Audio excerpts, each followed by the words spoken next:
उधर से आवाज आई। पता था, बधाई, आईपीएस ऑफिसर। ट्रेनिंग पर जाने से पहले वह एसडीएम आवास पर पहुंचा।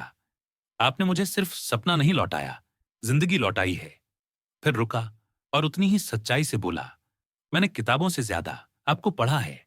अगर इजाजत दें तो एक शिष्य, एक साथी, एक हमसफर बनकर आपके मार्गदर्शन में जिंदगी बिताना चाहता हूं। मेहरा चुप रही। मन में समाज की अनगिनत आवाजें उठी, गिरी।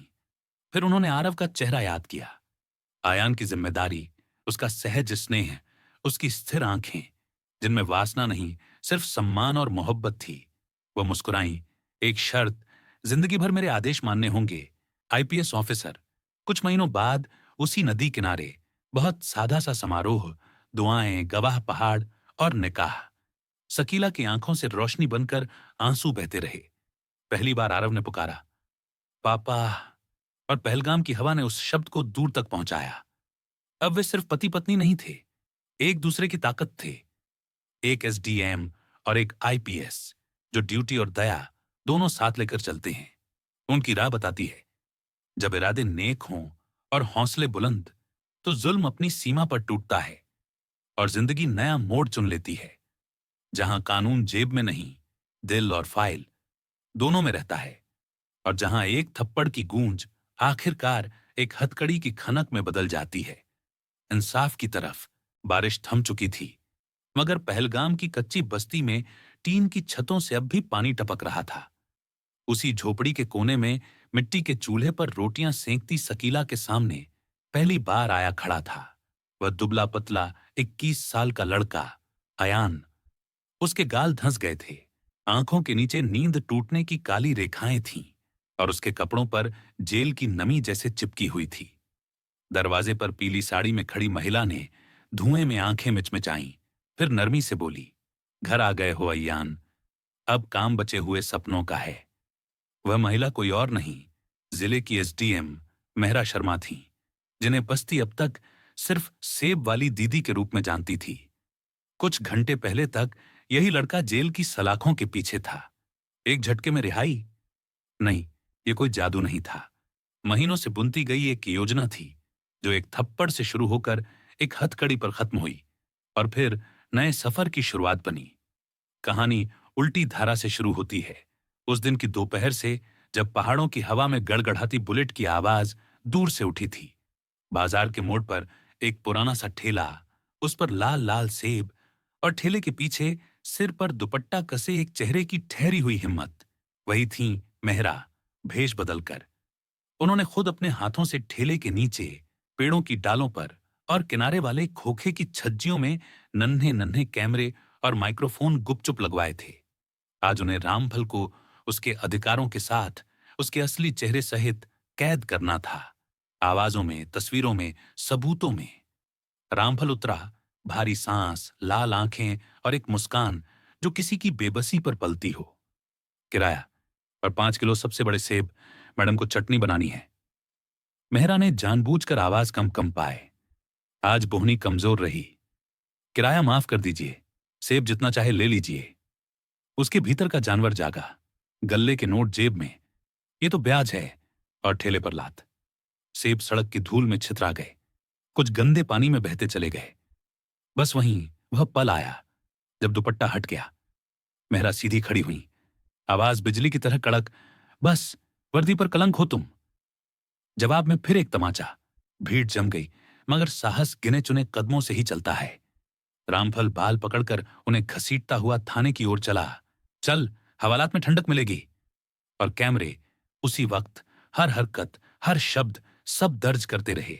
थाने में ताला जड़ दिया गया। उसके कुछ देर बाद एक साथ कई ब्रेक चीखे, दरवाजे धमाके से खुले और जिले का अमला भीतर आया। एसडीएम मैडम कहाँ हैं? सन्नाटा। ताला खुला। मेहरा बाहर आई, गाल पर उंगलियों की आगत लकीरें, आंखों में निर्विकार शक्ति। मुजरिम सामने है, उन्होंने इशारा किया।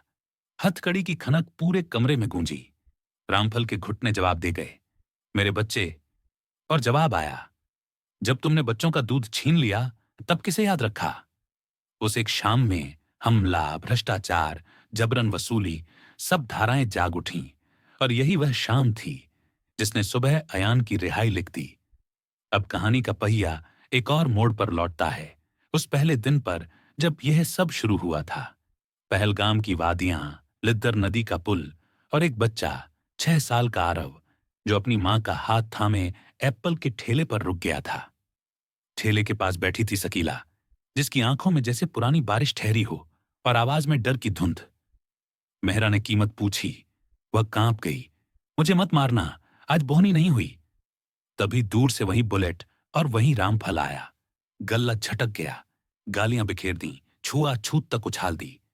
मेहरा ने डांटा तो एक भर्रा कर आया थप्पड़ उनकी गाल पर छप गया। उस एक थप्पड़ ने सवाल जगा दिए। यह औरत मुजरिम क्यों? उसका बेटा जेल में क्यों? अगली सुबह कीचड़ और बारिश में मेहरा बिना पहचान खोले शकीला की झोपड़ी पहुंची। वहां धुएं के बीच एक टूटती सी आवाज ने सच बताया। पहाड़ों से गुस्से आतंकियों की गोलीबारी में बड़ा बेटा, जो टूरिस्टों को बचा रहा था, मारा गया। तब से रामफल का जुल्म, तुम मुसलमान हो इसलिए और छोटा बेटा अयान, जिस पर सिस्टम की पहली ठोकर तब पड़ी जब वह अपनी मां को थप्पड़ खाते नहीं देख सका। उसने रोका तो उसे भी थप्पड़ मिला और गुस्से में एक चूक हाथ उठ गया। बस वहीं से कानून का मुखौटा पहनकर उसे झूठे केसों की दीवार के पीछे धकेल दिया गया। मेहरा ने वहीं तय किया, लड़ाई सबूत से होगी, भावुकता से नहीं। ठेला, कैमरे, उकसाव, गिरावट और फिर उठान, सब एक योजना के हिस्से थे। रिहाई के बाद की खामोश सवारी में, जब मेहरा की बिना झंडे वाली सरकारी गाड़ी बस्ती की ओर बढ़ रही थी, अयान ने खिड़की से पहाड़ों को देखा, जैसे बचपन का आकाश अब अनजाना हो। उसने धीमे कहा, आईपीएस का सपना अब धुंधला है, जेल का दाग साथ चलेगा। मेहरा ने देखा, जब दाग किसी और ने लगाया हो, धोया भी जा सकता है। गलती तुम्हारी नहीं थी। बस्ती में दरवाजा खुला, अस्कीला दौड़ पड़ी, मेरा बच्चा। और भीड़ में किसी ने फुसफुसाकर पहचाना, ये तो हमारी एसडीएम मैडम है। अयान जैसे पहली बार समझा, चमत्कार नहीं था, एक औरत की दृढ़ता थी। वह हाथ जोड़कर खड़ा हो गया। यह एहसान, एहसान नहीं, फर्ज। मेहरा ने कहा, अगर कुछ लौटाना है तो वही सपना वापस उठा लो।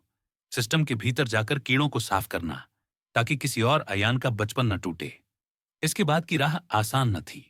समाज की जीभें तेज थीं, विधवा अफसर और एक जवान लड़का। पर मेहरा ने कानों में संकल्प के दरवाजे बंद कर दिए। झूठे केस कानूनी तौर पर खत्म कराए गए। दिल्ली से बेहतरीन स्टडी मटेरियल मंगाया गया। रात रात भर नोट्स तैयार हुए और हर हफ्ते बस्ती में बैठकर पढ़ाई का जायजा, कभी आरव की तोतली हंसी, कभी चाय की भाप, और हर बार अयान की आंखों में धीरे धीरे लौटती रोशनी। 2 साल बाद एक छोटे से इंटरनेट कैफे में कांपते हाथों ने रोल नंबर टाइप किया। स्क्रीन पर उभरा, Ayan Bashir Ahmad, all India rank 112। वह सजदे में गिर पड़ा, हंसते रोते फिर एक ही नंबर डायल, मैडम, हो गया।